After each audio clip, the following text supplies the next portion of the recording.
Hey everybody, welcome back to the 6 round post-fight show with me, Zane Simon, and my co-host, Eddie Mercado. Hey.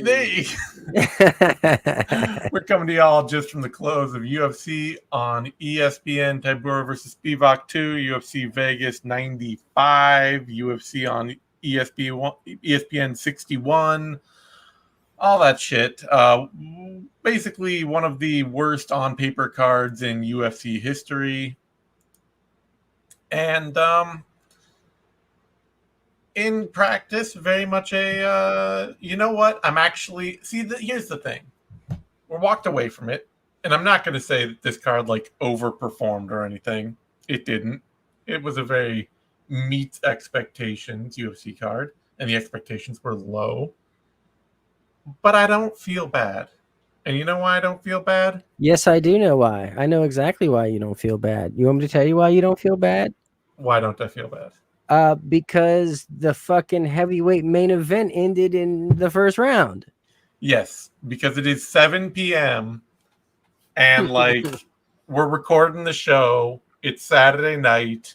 I'll be done in an hour, and I can't feel like this is why like the UFC should put every single card on it at 9 a.m. This is always my thing, because then like I don't care how bad it is.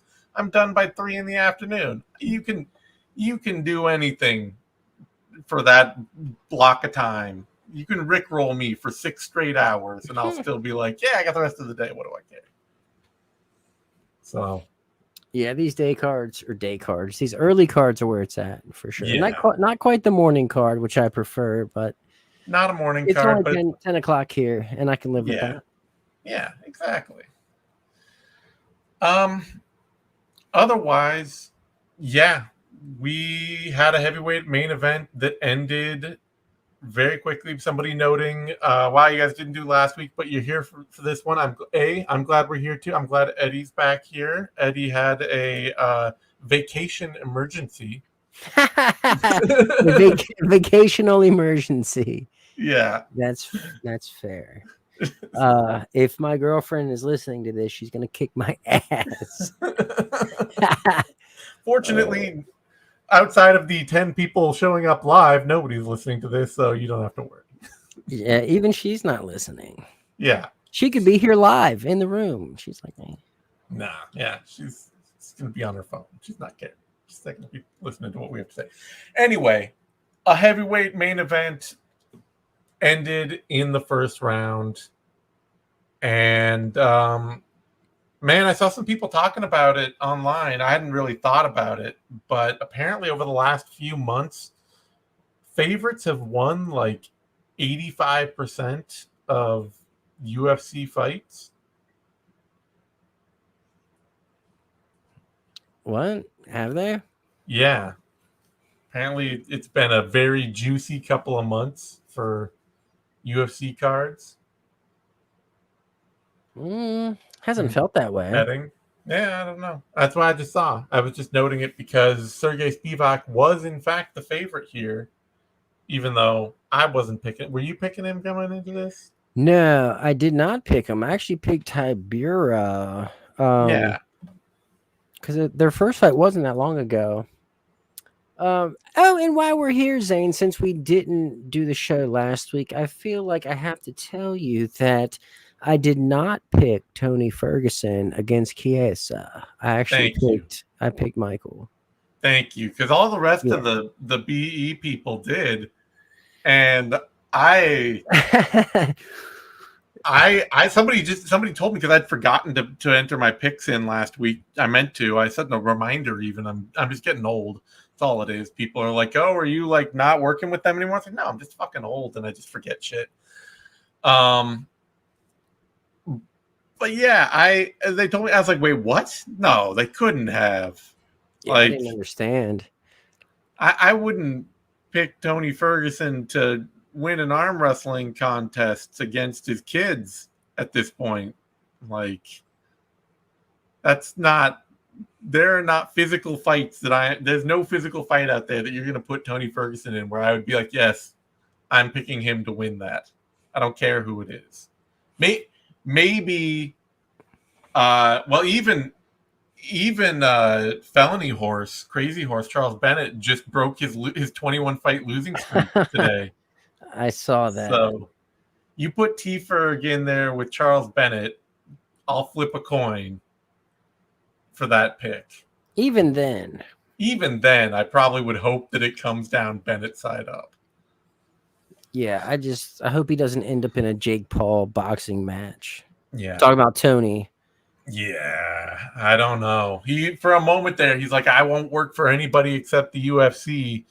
And then like 5 minutes later, he was like, I will accept other offers outside the UFC, because I think somebody from the UFC talked to him, was like, we're not re-signing you, bro. It's done. And so he immediately backtracked that, which means that probably, I don't even know if he's got enough heat left in his brand for like celebrity boxing, honestly. I mean, he wouldn't really have to. Like it's not like Ben Askren or Tyron Woodley. It's not like those guys had a lot of stock going into there. Jake Paul. The best thing I can hope is that his phone is ringing off the hook for combat jiu-jitsu. That would be, if he has to keep fighting, that would be the acceptable route. More likely, I think he's going to end up in one of those like knockoff BKFC promotions. No. Or at ultimate worst, he'll end up on the ACB Russian Absolute Combat Berkut Russian circuit, just getting fed to every like unbeaten, roided out 35-year-old 10-0 Sambo master. So I've been thinking about this. There is a path of salvation here for Ferguson. If he's going to keep fighting, which I don't want to happen, he should stop. Please stop, Tony. Please, I'm asking you. But if he's going to continue, acceptable, the quintet kind of thing. Well, along those lines, I think he should go over to Japan to Ryzen and get fed cans and have like this fake Twilight career, almost like what Floyd Mayweather has been doing, right? Just fight guys who have no business in there, period. And let him go do some super weird tour. I think at that point, it can't be Ryzen in Japan. It has to be Fight Circus. Nah, he wouldn't do it. I don't think he can fight three dwarves at the same time. That can be... No, please, Zane, stop. Because that's more likely to happen. The odds of that happening is more... And I don't think you can say dwarves anymore, can you, Zane? I think they've reclaimed that one. I think that's safe. I'm not sure. Little people still, But I want him doing like what Bob Sapp's been doing, but like winning. Yeah, but that's... Bob Sapp knew how to throw a fight. Like Ferguson. Well, Bob Sapp learned how to throw a fight before he could throw a punch.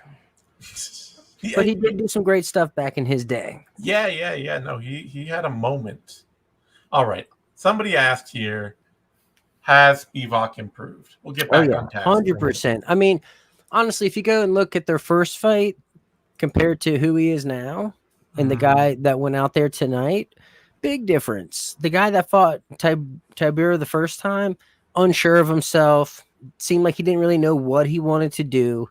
This Sergey knew exactly what he wanted to do. He knew he wanted to grapple. He came out, he closed the distance. Yeah, he lost position, but he hit a fucking armbar from the full guard at heavyweight. He did.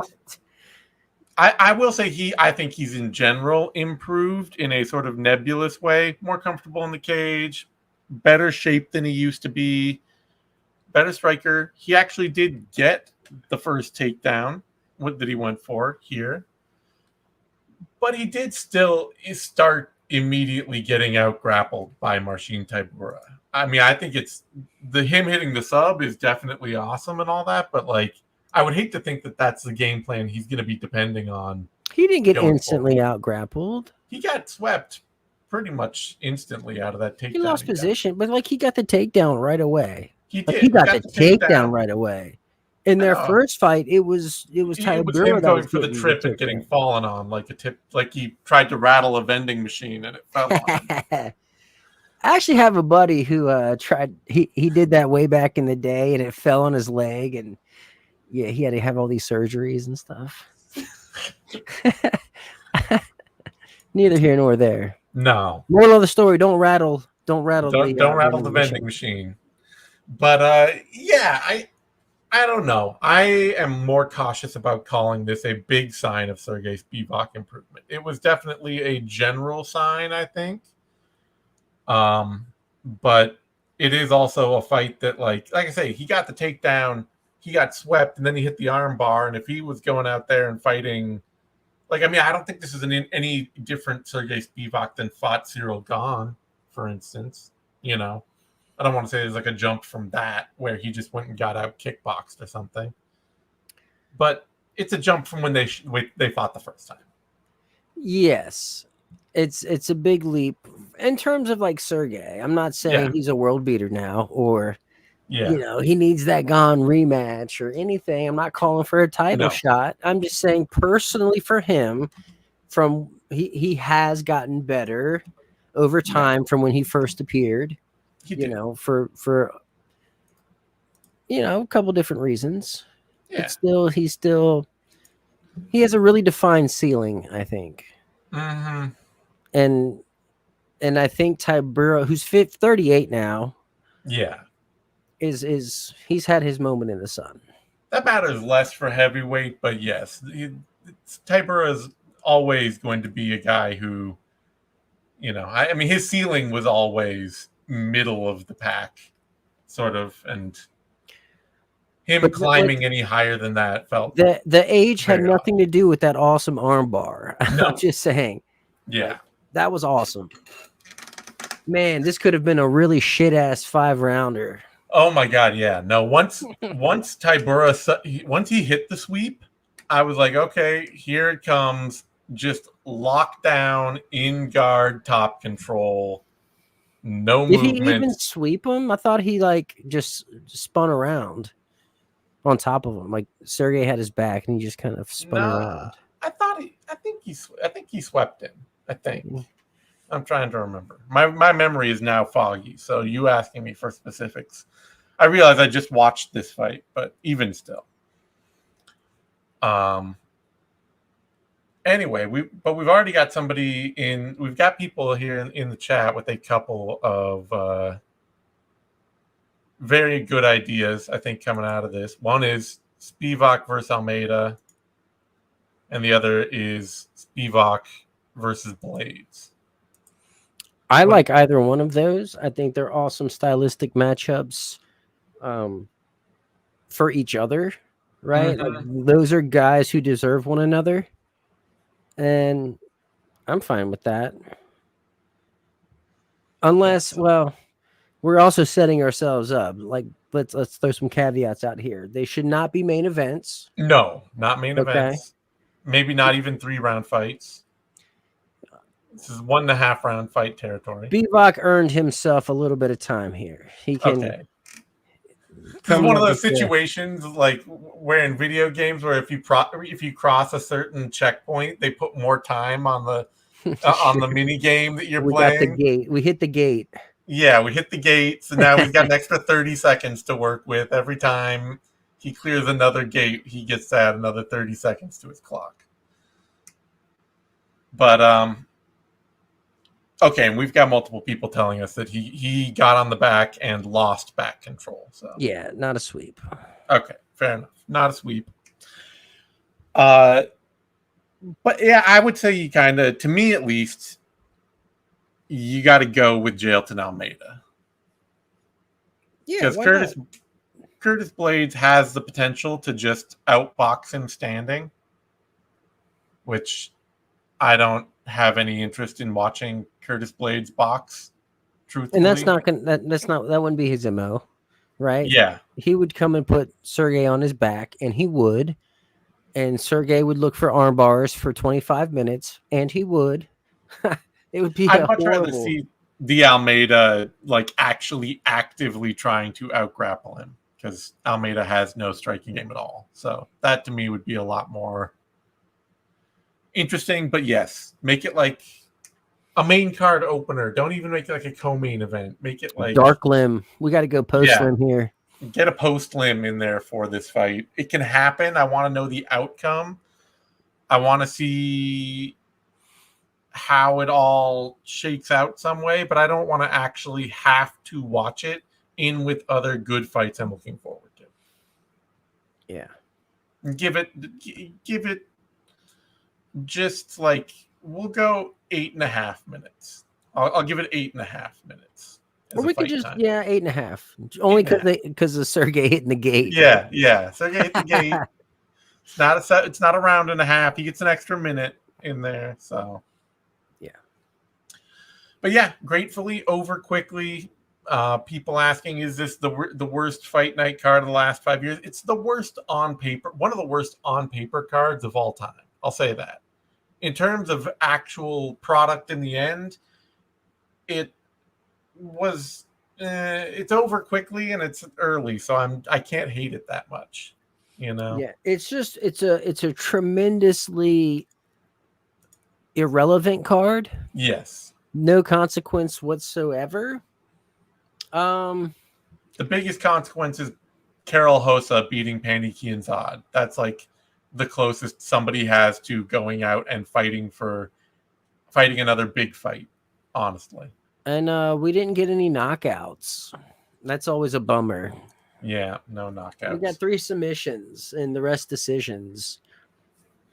And really, there was one split decision. And other than that, the other decisions I feel like were pretty clear. Yeah, a lot of very clear fights. And that's, I think, I was talking about the gamblers I saw talking about how it's been a very juicy set of fights for the UFC lately. A lot of house money winning, basically. And I would say that is just kind of how a lot of it's felt lately, is that like a lot of fights with very clear potential outcomes, that we are just kind of seeing that clear potential outcome. So. Yeah, I mean, I guess. I'm not sure. Yeah. All right. Let's talk about one of the actually really pretty exciting fights on this card. Chepe Mariscal, Damon Jackson. And Chepe Mariscal, honestly, he is probably my most overlooked UFC fighter of the past, 5 years. Really? A guy that I had zero expectations for coming into the UFC. Just did not expect him to win at this level. Somebody's been knocked out a couple times on the regionals, lost some fights. He's fun, but, not a very controlled fighter. Not a very big, he started at lightweight, not a very big lightweight. And it's just like, okay, you're going to come in and you're going to scrap with people, but I don't expect wins, maybe 1 or 2 out of like a 5-fight run or something. And here he is now, 4-0, unbeaten, and facing a generally higher level of competition every single time out. He is a fucking dog. He is. He is a dog. He probably has more dog in him than anybody else. In fact, I would say he is the most undesirable matchup in all of the UFC. All of the UFC. Well, especially considering how badly he missed weight. Well, there's that too. He's out there being a weight bully, and he sure as fuck was in this fight too. He needed every bit of that weight out there. He used it all. Yeah. He used it all. That sucks for Damon Jackson. It does suck for Damon Jackson. Even Chepe was like, I didn't really want to fight like this, and he took the fight though. So, well, the thing is, Chepe, he thrived in the clinch. He did. And that's typically where Damon Jackson does some of his best work, right? Yeah. No, it was a very, both men got the fight they wanted, And Yeah. No, Maris, exactly. Like Chepe, and he was beasting in the scrambles, which is he also was. somewhere that Damon Jackson loves to be and usually wins. I was expecting Jackson to. I picked Jackson to win this fight because I was like, you know what? Damn. He's the OG of being like the aggressive, angry scramble guy who always looks really mad. That's kind of Damon Jackson's whole thing, is always looking like really pissed off about the fight he's having. Like, if you've got the OG scramble guy against the new scramble guy, you pick the OG. It's he's the vet. He knows this Not fight. at He's that gonna weight get this fight. class. Not at that weight class. It's Well, hard to pick the OGs at that weight class. yeah, I mean, And that weight miss is massive. That's a the big weight. ass This weight was miss. before the weight miss, so to be Yeah. fair to me. How about his gas tank though? Not cutting that extra, 3.5 pounds. That fucking helped. Yeah. No, the gas tank was great, and No, just he was ragdolling Jackson out there in those he was scrambles. ragdolling him. This is something I noticed against Jack Jenkins too, is that Mariscal's clinch game and his transitional game are both really, really good, really on point. That's his judo background. His hips are phenomenal, and like the way he can transfer his weight in the scrambles, like in the clinches, he was shucking Jackson off left and right out there. Mm-hmm. Like that's knowing how to move your water. Like that's some really top level shit. He's tough, man. He's a fucking. He's found something. It's clicking. Bro, remember when he reached and pulled up Jackson's head so he could fist it? Oh, it's so violent. Honestly, that should have been the end of the fight right there. Because after he let him go, Jackson just like collapsed forward and was like huddling up while Mariscal was standing. Didn't have any weight on him, didn't have any pressure on him. And Jackson was just face down, turtled up, and like the ref should just be stepping in right there. Like that is not a defensive position. That is not an active participant in the fight. And like that's a TKO. That is a fighter that is not fighting back at that point. Just call it. Yeah, but he stopped. Chepe stopped. Yeah. Like if he wouldn't have just put his fists on the mat and kept punching, he probably would have got the stoppage. Yeah. But I mean, it's not like he would have won a bonus. No. He did get 2 10-8s out of that fight though, which I like. Yeah, that's man. Jackson started out strong. He landed a lot of really good knees from the clinch, but no effect. No. Mariscal, he's like I say, he is for me over the last 5 years, I think the fighter that has surprised me most, overperforming on expectations. Yeah, that's fair. Right. He's right there with like Steve Garcia. Mm-hmm. But even Steve Garcia was a dude I watched regional. I was like, oh, I like this guy's game. He's fun, and I can see him being dangerous. And then he got knocked out a couple times. Like, okay, maybe I was wrong. But Mariscal, I just looked at him and I was like, oh, okay, he's a scrapper who does whatever. I'm not into it. I don't care. He's just a guy. And now here I am a few fights later being like, I will show up. Whatever this guy fights, I'll show up. Even if he can't make weight, I'll watch it. Yeah, no shit. That is a word to the wise, though. Where does he go from here? Let's see. What do we got? He is, I mean, on his kind of winning streak, you got to start talking like Josh Emmett. Josh Emmett. Nah, that's too much to me. It's not. Everyone else is booked or busy. Edson Barboza's not booked. He's busy though on a losing streak, isn't he? He has lost. He's only lost one. He lost to Lerone Murphy in a fight of the night performance, and he won his 2 before that. Come on, Zane. You know damn well Barboza don't like that pressure. What are you trying to do to the man? I think that you got to.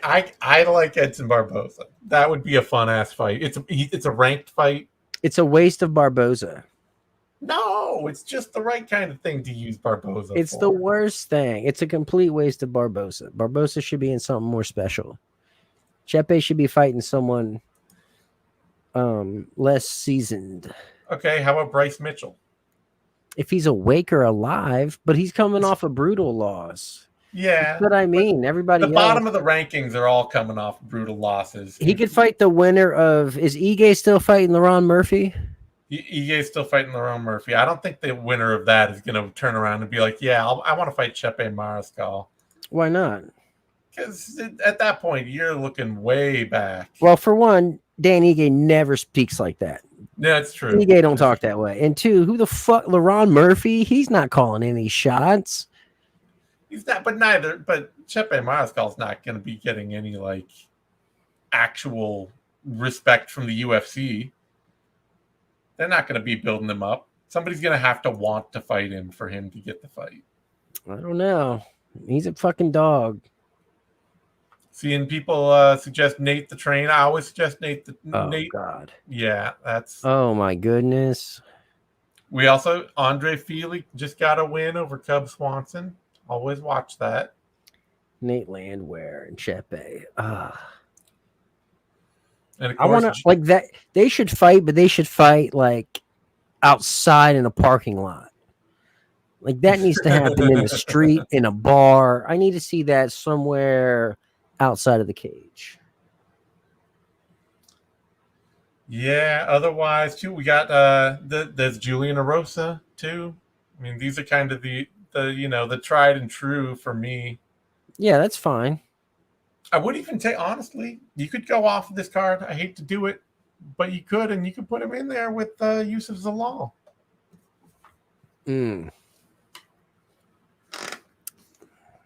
That's not doing Zalal any favors.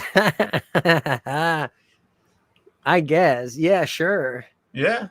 I mean, Zalal thinks he's on a mission for gold, and if you're on a mission for gold, you can't like shy away from a fight like that. No, that's fair. You know, I think that's fair. It's fun. It's fair, but not fun. All right, fine. We'll decide on the Nate Landwehr end of things then. Yeah, I'm not doing the Josh Emmett thing.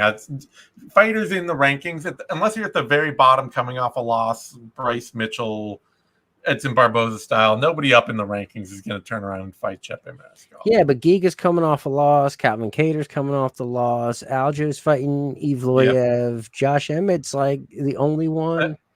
Somebody else I did know, I forgot about this. I saw it in when previewing, is that Chepe has a win over Zalal already. So that is actually a very good. That is actually maybe a reason to do that fight. No, I like it. Now that there's a little bit of history. Yeah. LFA 57. Look at that. Okay. Half a decade ago. Yeah. Zalal is a way different fighter now. He is a dude who has actually really changed his game. Chepe too. Yeah. Oh, dude, he's actually fought Steve Garcia once upon a time. Yeah. Wow. I got to go watch that. All right. Previous to that, Danny Barlo. Well, oh, yeah. Sorry, go ahead. Nikola Veretennikov. And this fight was supposed to be fun. This was supposed to be a rangy, hard-punching, striking match between two guys who really only like to strike. And it just sucked. Two guys who were super hesitant and gun shy and just not on the same page whatsoever. I feel a little bad because halfway through the fight, I started thinking to myself, like, what the hell is Danny Barlo doing switching to southpaw so often?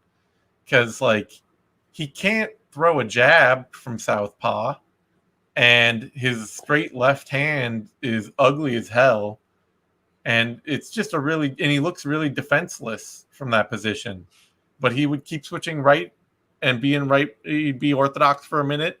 Then he'd go back to southpaw and not get anything done and not throw anything good. And I was like, okay, well, I don't know what's going on. And then I hear his nickname at the end, and it's Left Hand to God. And it's like, oh, wait, he's left-handed.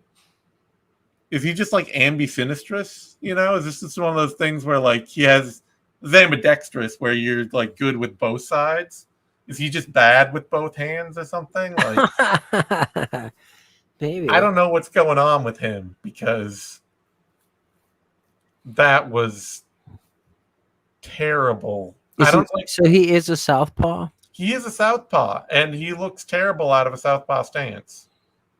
Well, I mean, I've seen plenty of cases where even southpaws are forced to learn orthodox when they learn how to strike until they finally either go somewhere where they're allowed to stand how they want or find someone that can work with that. But even Rich Franklin, he was someone who he stood in the opposite stance. Well, he was like he stood southpaw, but he was right-handed. We used to see it more in the old days with wrestlers because they would come up wrestling and you stand with your dominant foot forward for wrestling. And so the wrestlers would get really used to having that stance and then try to learn to box out of it. But he's clearly not a wrestler. So, yeah, I don't know. It's just his boxing, for somebody with as much speed and as much range as he has, it just looks really clumsy. And Tenkov, that 30-27 scorecard was pretty bad. It's not bad. It's not bad. It's not bad. Okay. The fight was bad. The fight was bad. I will say this. The fight was bad. 29-28 for him would be fine.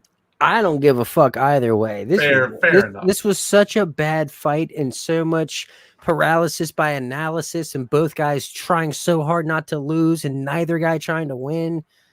Like outside of like the last 30 seconds where Nikolai actually was coming forward, like this fight was trash. Tenkov won the third round. And Barlo missed weight. And Barlo had both men had a terrible second round. So I don't care who won that.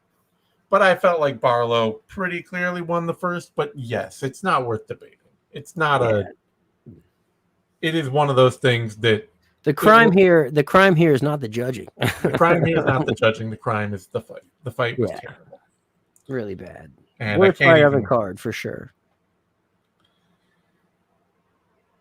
And I can't really care about who Barlo fights next, honestly, at that point, too. It's just he's gonna fight the scale. He's gotta fight the scale. Although 0.25 pounds, that to me, like this should just if it were a beam scale, he never would have missed weight.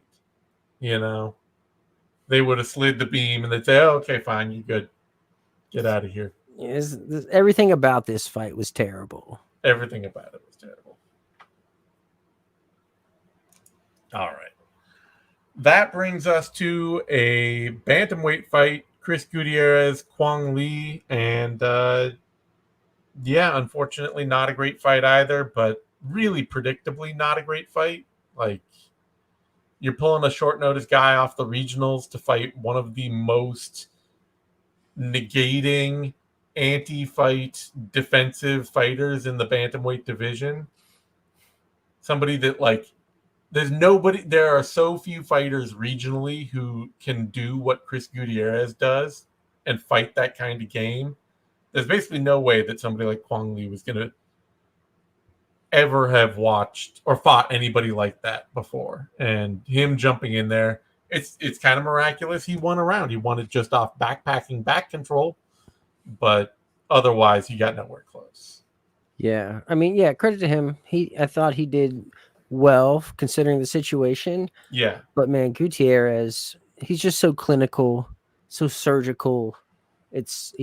You're not going to look good fighting him no matter what. His game is all about taking tools away from his opponent, and a lot of fighters aren't used to that. You either love it or you hate his style. Yeah. He can bore people, and I get that.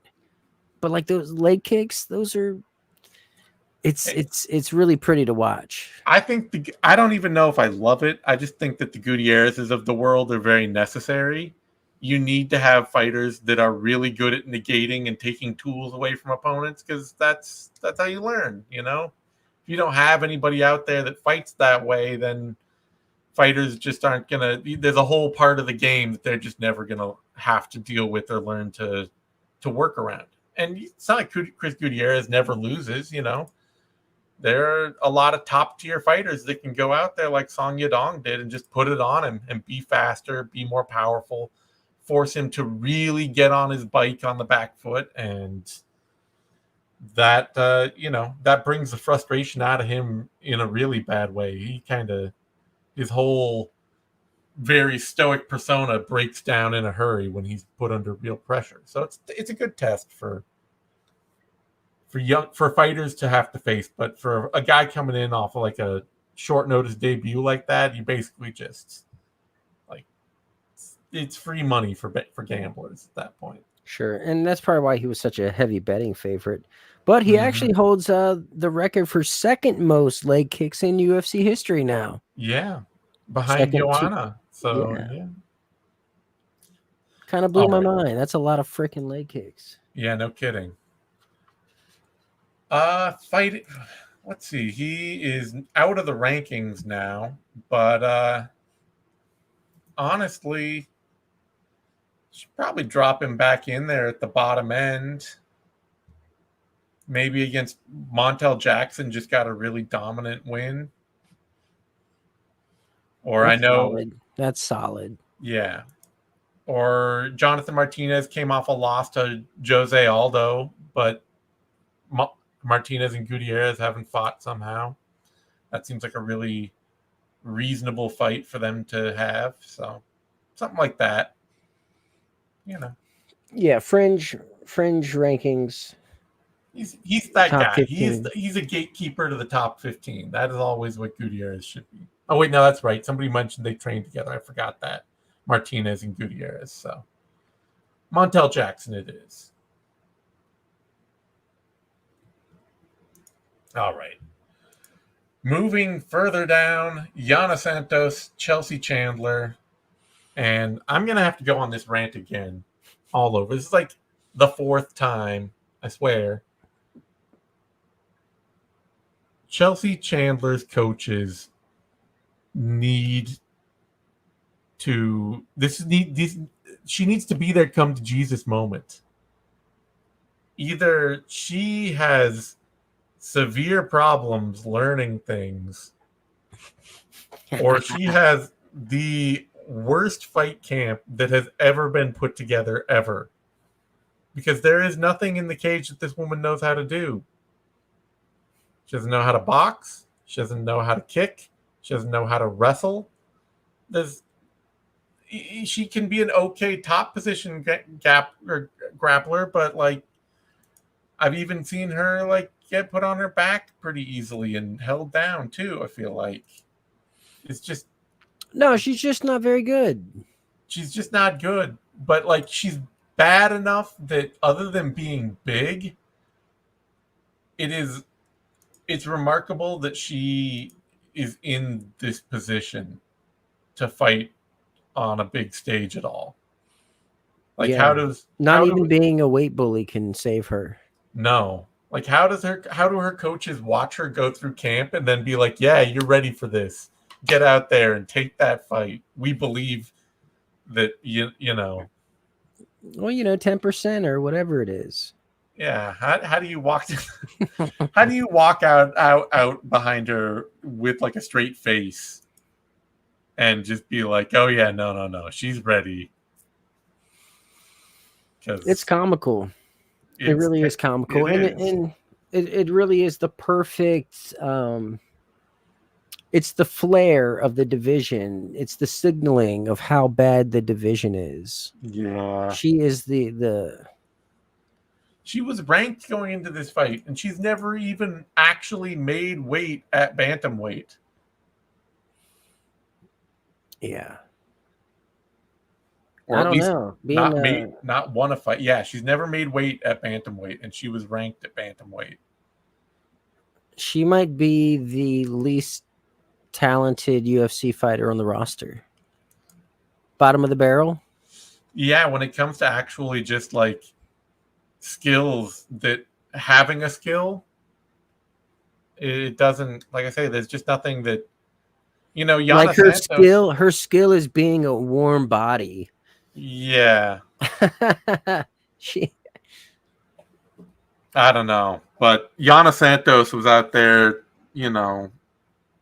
giving like prime Max Holloway vibes by comparison. she scored a knockdown. Right? She was pissed too, Santos was. Well, yeah. She was not too happy with the amount of weight missed. I mean, she missed by 5 pounds. Yeah, no wonder she didn't gas. Yeah, she had to take this fight at Franklin weight.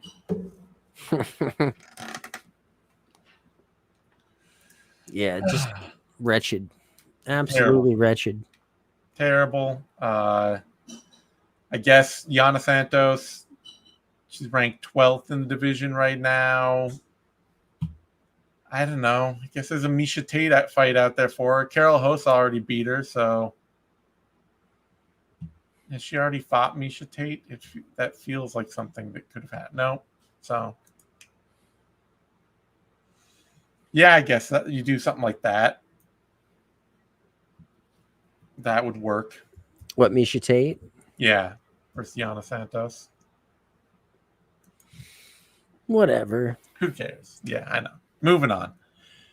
Toshiomi Kazama, Chara Lampos Grigoriou, and man, this is the most snatching defeat from the jaws of victory fight out there. Like, and almost in both ways, because Kazama goes out there and just is like grinding Grigoriou, jumping on him, controlling him, pushing him around, all that. And then round 2 comes around and he just gets detonated immediately. And then Chara Lampos Grigoriou, like,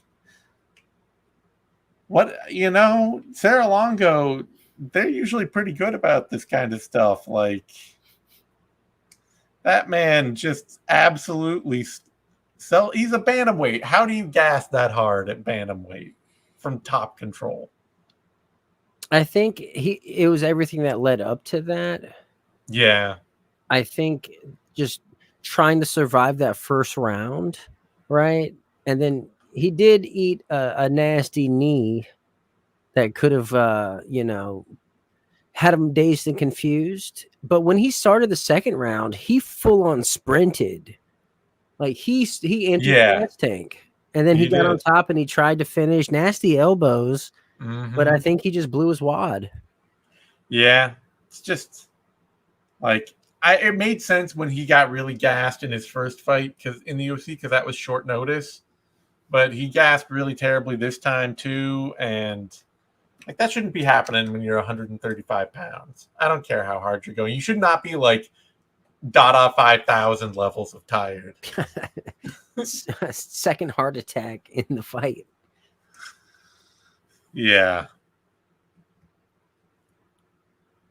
Yeah, but credit to Kazama for waking back up after getting knocked out. No kidding.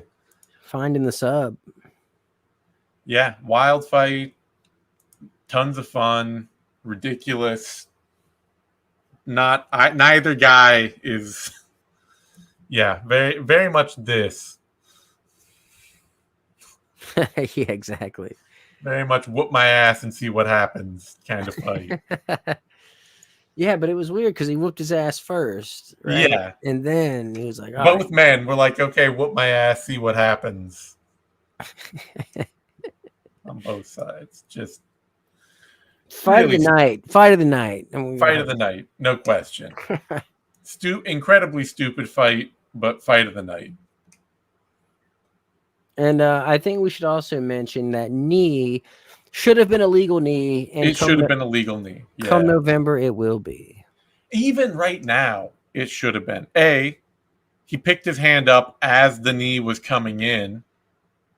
And the fact that he could pick his hand up as the knee was coming in, because you could say, oh, well, when he threw it, that means it was illegal at the time he threw it. Just like if a strike is legal at the time you throw it, and then they put themselves in a position where it will be illegal, it still counts as legal. So you say, oh, if it's illegal at the time he threw it, then it should count as illegal when it lands. But if he can pick his hand up off the ground as the knee is coming in, that means his hand is not weight bearing. Right. And at that point, it's still a legal strike. It was legal in every way. Yeah, I'm all for the knees to the grounded opponents. Yeah, it should just be legal all throughout. So that was a legal strike, though. Totally legal. Ref should have let it keep going. And for that alone, I guess I'm glad that Grigoriou lost anyway. Fair. I feel like that's fair. Yeah, that's fair. It was definitely a weird way to open up the main card. Mm-hmm. That's for sure. Odd booking, just freakish fight. Fun as fuck though. Yeah, was fun. Not good, but fun. You know what else is weird? I haven't really seen any UFC 305 hype. No. Yeah. Like that shit's coming up. I was saying, I saw some people talking about it on Twitter, and I was saying in response to it, I think that Dricus and Adesanya, they worked themselves into a beef that they are not comfortable maintaining. Like, they realized after a couple months of talking over the whole South Africa, who's a real African race war angle, that neither of them want to be known for that. But when you put them together, that's all they can talk about. So I think neither of them is just really all that eager to talk about the fight at all. Yeah, it could be. Or maybe even the UFC stepped in and was like, we're making the fight. Yeah. We're passing on Sean Strickland. But here's the deal. None of this. We're not doing that. Could be that too. It's also, as somebody else mentioned, it's all for the Sphere. They're really going hard on this whole UFC Noche thing. Sure. The extravaganza that literally nobody asked for.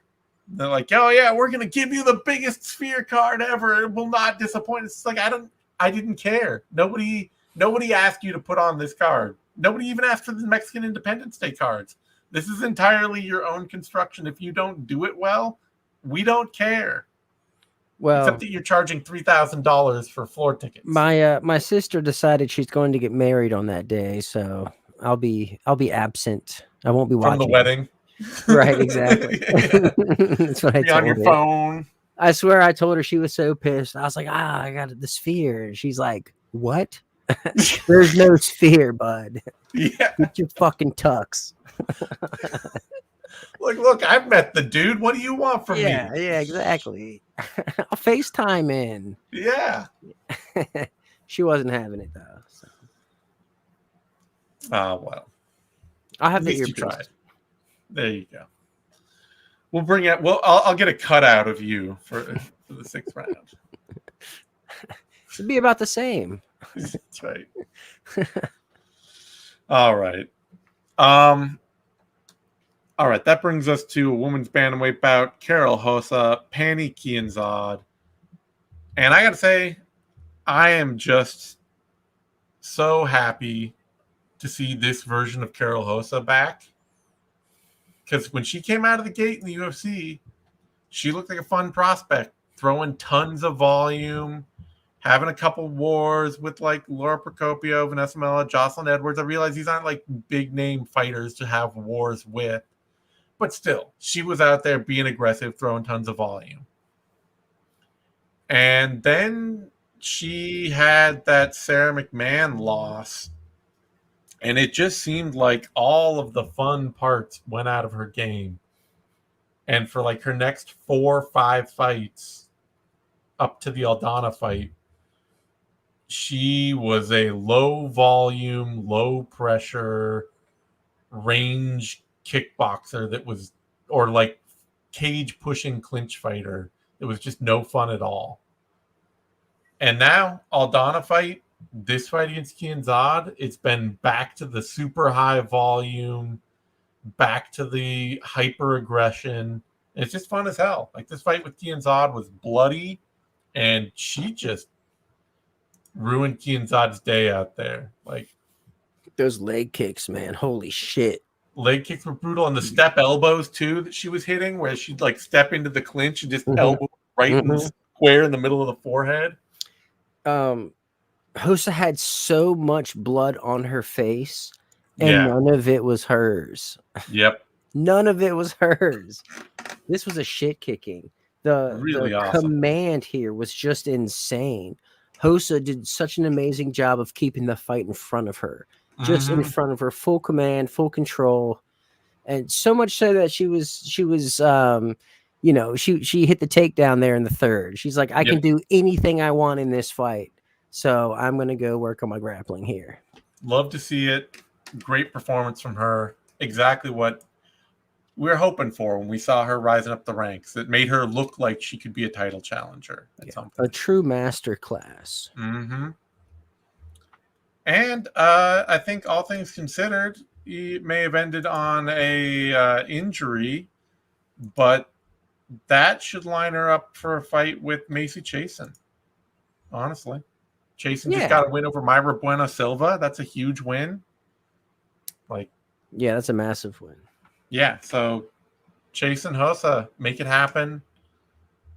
Winner is in like title, fight for title eliminator range, where if they can get one more big key win, they could fight for the belt. So, yeah, I think that Hosa is back. She seems like she's back, and I want to see her in more top of the division fights after that performance. Yeah, this was great. Return to form. That brings us to a fight that I am very proud of because I called it when nobody else did. Jonata Denis, Carl Williams. We both called it. You picking Denis? You picked Denis too going Absolutely in? Sure as fuck did. Because love to see it. Your boy Carl Williams is on that list we made of fighters that we can only watch fight for 7 minutes, 1 7-minute round. And we got about 7 minutes out of Williams here. And they were all on his feet getting out kickboxed. Nah, that he initiated the whole rocking thing. Remember it was a jab actually sent Denis stumbling. Right? Did. And then it was the instant counter back that wobbled him back, and that was fun. That was the most exciting I've ever seen Williams have. Like the most excitement in any of his fights. I had a lot of criticism for him going into this, just being a wrestler who doesn't have any path to finishing, not a grappler, not a ground and pound guy, not a standing striker. He just has to wrestle, and makes him really tired.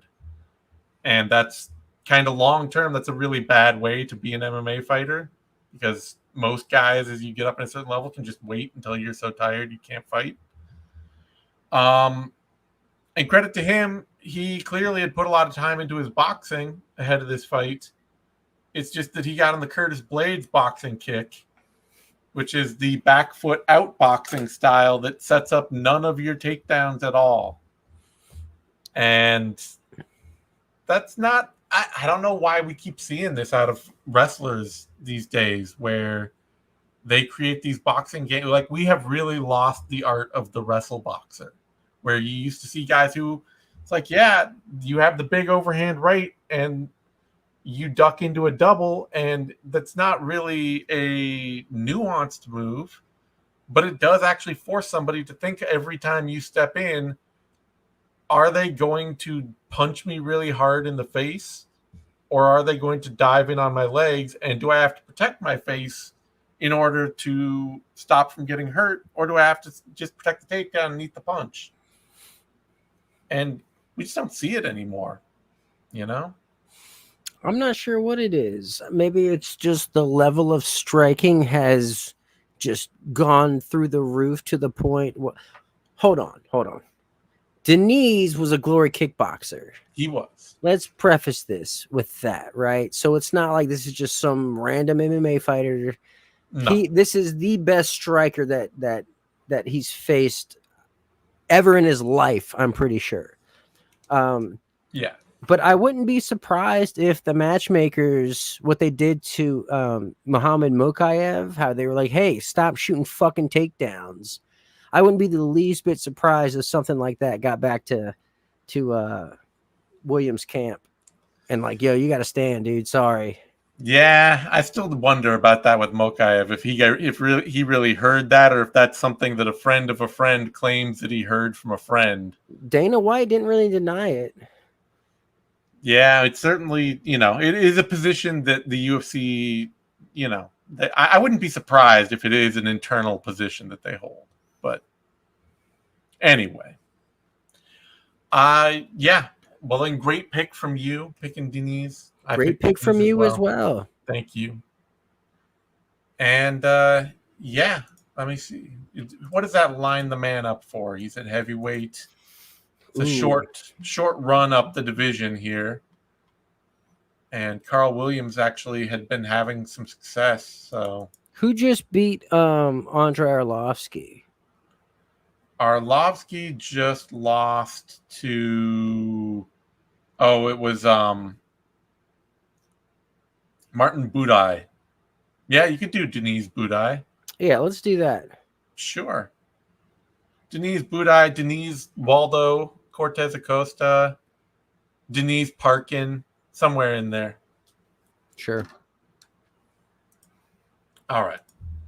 That brings us to a featherweight bout. Yusuf Zalal, Jarno Arens.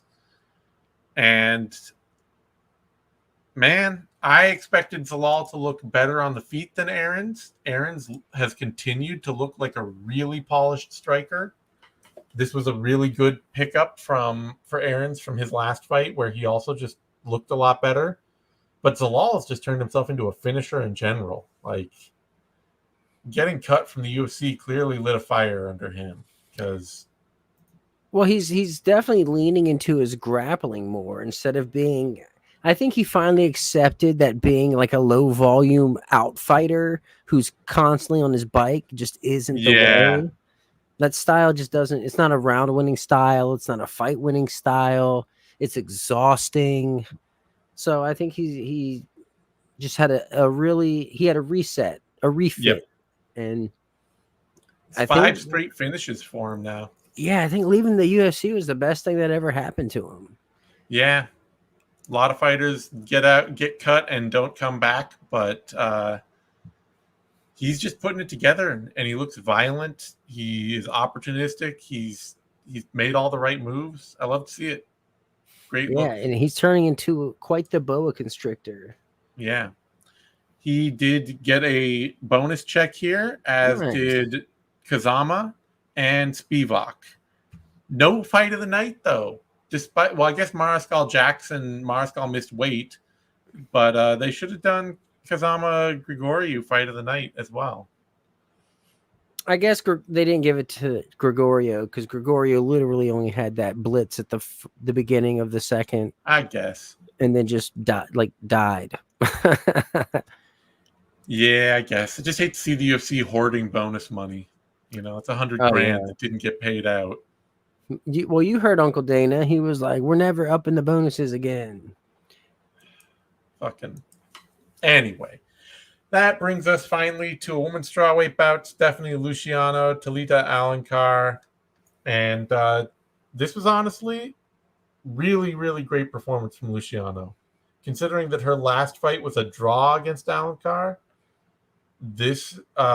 she looked like the younger, bigger fighter who had indeed improved in every way after a hard fight. I expected her to win this fight, but I didn't expect her to be as dominant as she was. Yeah. I mean, she was so composed out there, and her generalship was on point. She was smiling, having a good time out there. At no point did it seem like she was out of control. she was vibing hard, like just happy. I mean, unfortunately, doing the little like wave and then walk backwards, like while waving somebody in thing, but whatever. I'll forgive it for somebody who's also smiling after they get punched really hard. And she did come up with that big ass knee there in the third to Yes. score the knockdown. No, it was a great performance from her. And she just looked like what you'd hope to see out of a 23-year-old, which is they made a huge leap from their last fight to this one. You know, young fighter just picking up their experience along the way, got a little time to work on their game after some injuries and stuff, and just took a huge jump forward. So great job staying on her feet. Yeah. Didn't give up. Maybe she gave up one takedown in like. Let me see. Did she give up even one? Yeah, she gave up one takedown on 10 attempts. And she was right up after that, too. Yeah. Instantly 38 seconds of control time for Alencar whole fight. So, yeah, just terrific performance from Stephanie Luciano. Actually looks like a real prospect in the division. All right. On that note, we're going to wrap things up. As always, there's a subscribe button in the comments for our Substack. Support us there. Help us out. And you can find Eddie over on his The Eddie Mercado YouTube channel. You can find him on Twitter as well at The Eddie Mercado. You can find me on Twitter at The Zane Simon. And also on Substack, zanesimon.substack.com. Thanks, everyone, for tuning in. We appreciate all the support, and we'll see you next time.